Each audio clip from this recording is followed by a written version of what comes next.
নমস্কার বন্ধুরা, সবাই কেমন আছেন? আমার রান্নাঘর ব্লগে সবাইকে স্বাগত। আমি আজকে থোড়ের চপ বানাবো।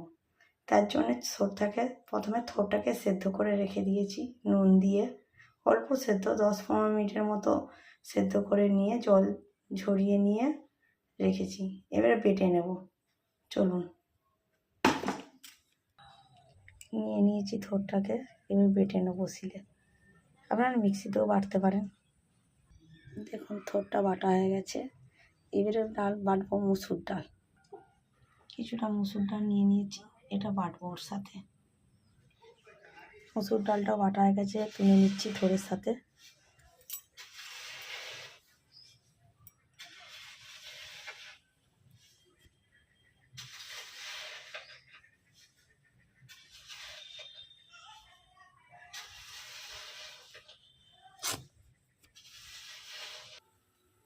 এর সাথে থোড় আর মুসুর ডালটা নিয়ে নিচ্ছি বাটা, নিয়ে অল্প হলুদ, কুচনো পেঁয়াজ পরিমাণ মতো,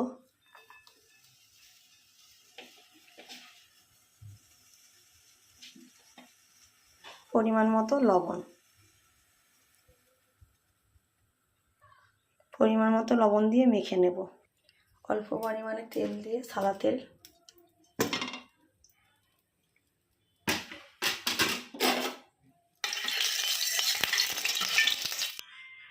ছোট ছোট শেপে ভেজে নেব। ছোট ছোট শেপে ভেজে নিচ্ছি।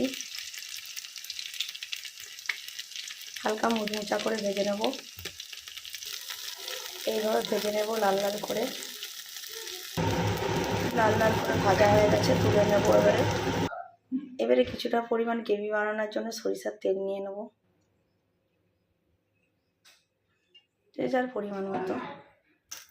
অল্প করে চিনি দিয়ে দেবো।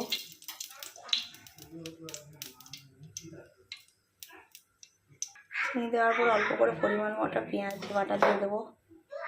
পেঁয়াজটা বেটেই দিচ্ছি, হালকা করে ভেজে নেব। অল্প পরিমাণে আদা বাটা, রসুন বাটা দিয়ে দেবো।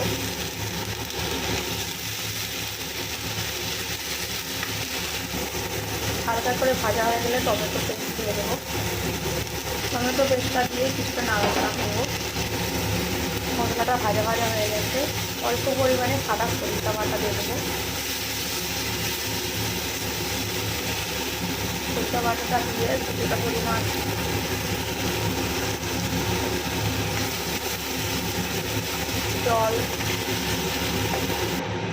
জলটা দেওয়ার পরে 1 চামচ হলুদ,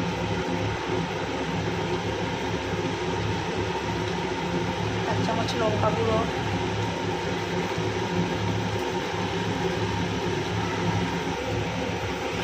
হালকা নাড়াচাড়া করে জল দিয়ে দেবো। অল্প পরিমাণে জিরা গুঁড়ো দিয়ে দেবো।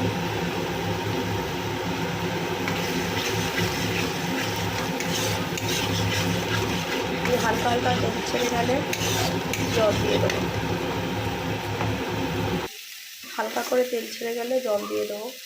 জল দিয়ে দিয়েছি।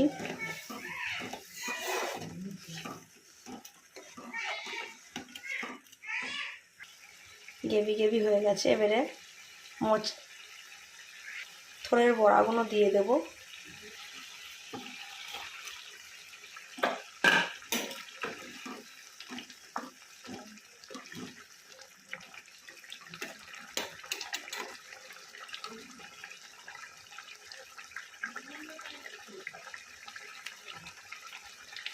হয়ে গিয়েছে থোড়ের বড়া। আমার থোড়ের বড়া রেডি। ভাতের সাথে সার্ভ করব।